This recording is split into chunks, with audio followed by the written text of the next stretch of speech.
صاحب ایک سوال ہے، یہ نوجوان بچے بچیوں کی طرف سے وہ یہ پوچھنا چاہتے ہیں کہ جب ہم دوران تعلیم ہوتے ہیں تو ہم یہ چاہتے ہیں کہ ہم شادی کر لیں، لیکن شادی کے لحاظ سے ہمارے ابھی گھر والے تیار نہیں ہوتے، اس لیے کہ ہم ابھی تعلیم حاصل کر رہے ہیں، ہماری عمریں کم ہے. تو کیا ہم ایسا کر سکتے ہیں کہ ہم ان کو بتائے بغیر شادی کر لیں، کیونکہ ہم نہیں چاہتے کہ ہم کسی گناہ میں پڑ جائیں؟ یہ میں نے ابھی عرض کیا کہ شادی کوئی بچوں کا کھیل نہیں ہے. شادی کا مطلب یہ ہے کہ آپ ایک خاندان کو شروع کر رہے ہیں. یہ بہت غیر معمولی بڑا مقدس ادارہ ہے. یہ اس لیے کی جاتی ہے، یہ محض باہمی تعلق کو قانونی بنانے کا نام نہیں ہے. اس میں رشتے پیدا ہونے ہیں، اس میں بچوں کی پیدائش ہونی ہے، اس میں خاندان کی پوری طاقت کو آپ کی پشت پر آنا ہے. اس لیے اس کے آداب، میں پھر عرض کر رہا ہوں، آداب ایٹیکیٹس یہ مقرر کیے گئے ہیں کہ آپ کا گھر اس میں شریک ہو، آپ کے والدین اس میں شریک ہوں، خاندان کے لوگ اس میں شریک ہوں. ایک قاعدے کے ساتھ کچھ تقریب منعقد کر کے آپ یہ کریں، اور ایجاب و قبول کے بعد کوئی بزرگ اس موقع پر نصیحت کی چند باتیں بھی کر دے. یہ اس کے آداب ہیں، تو ان کا پورا لحاظ رکھنا چاہیے.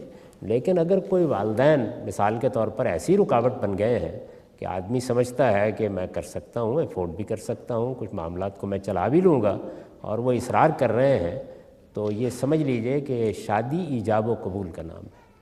یعنی اگر آپ نے علانیہ یہ کہہ دیا کہ آج سے فلاں بچی یا بچی نے کہہ دیا کہ فلاں شخص میرا میاں ہے، تو بس یہی شادی ہے، اس کا انعقاد ہو گیا.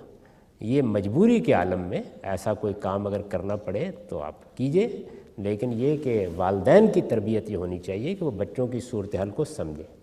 یہ کوئی قانون نہیں ہے کہ آپ اس طریقے سے اپنے بچے کو الگ چھوڑ دیں اور پھر وہ خفیہ شادی کرے اور اپنے لیے مسائل پیدا کرے اور اپنی آئندہ نسلوں کے لیے مسائل پیدا کرے.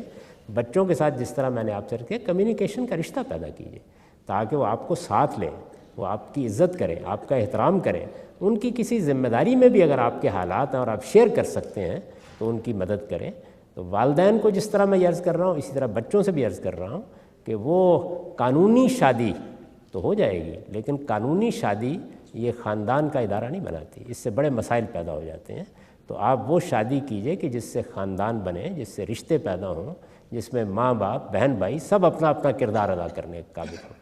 تو کسی چیز کا ایک ہوتا ہے لیگل پہلو اور ایک اس کا حسن اور اس کی خوبصورتی ہوتی ہے. وہ ہمیشہ ان روایات سے، ان ٹریڈیشن سے وجود میں آتی ہے جو کسی کلچر کی بنیاد بنتی ہیں.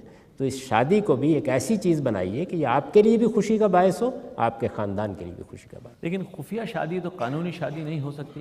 خفیہ شادی تو کسی حال میں شادی کہتے نہیں اس کو، شادی علانیہ ایجاب و قبول کا نام ہے.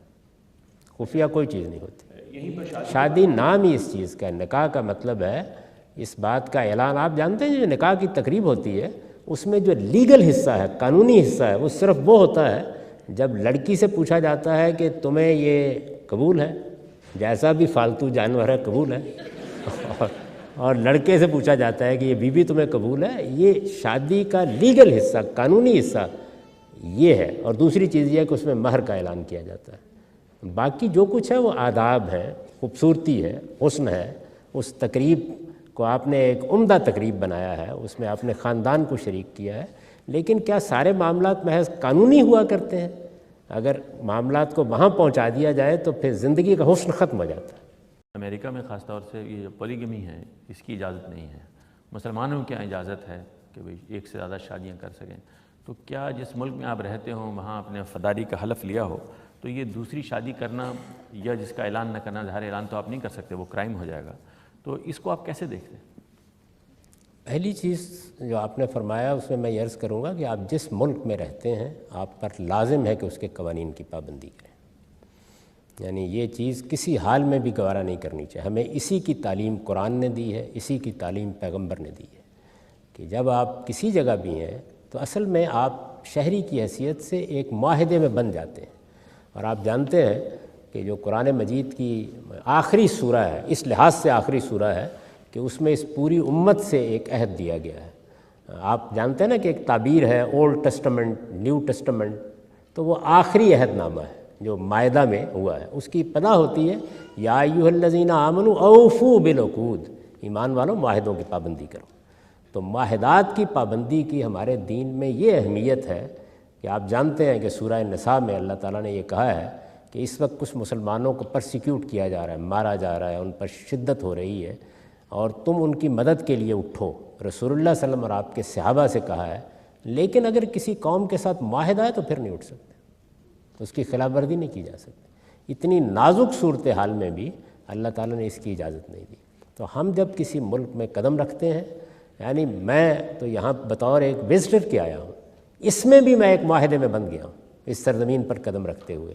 جو لوگ شہری ہیں یا یہاں مستقل طور پر رہ رہے ہیں، وہ اس معاہدے میں بندھے ہوئے ہیں کہ وہ اس سرزمین کے ساتھ محبت کریں گے، اس کے وفادار ہوں گے، اور اس سرزمین کے قوانین کی پابندی کریں گے۔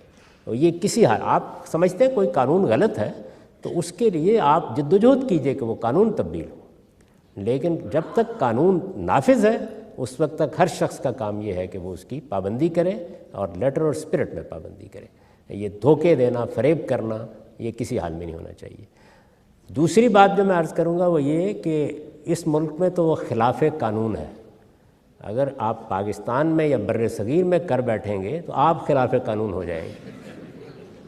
ہماری خواتین نفسیاتی طور پر اس کو کسی حال میں قبول نہیں کرتی۔ آدمی نے اپنا بڑھاپا رسوا کرنا ہو تو یہ حرکت کر ڈالے۔ اس لیے یہاں اگر خلاف قانون ہے تو وہاں یہ مسئلہ ہے، وہاں بھی سوچ سمجھ کے اس طرح کا اقدام کیجیے۔ اور اگر کسی حال میں بھی آپ نہ رہ سکیں تو پھر سب سے پہلے اپنا ایک بیگ باندھیے، اٹھائیے اور برمودا کے جزیرے پر چلے جائیے، اور کہیں نہیں ہو سکتا۔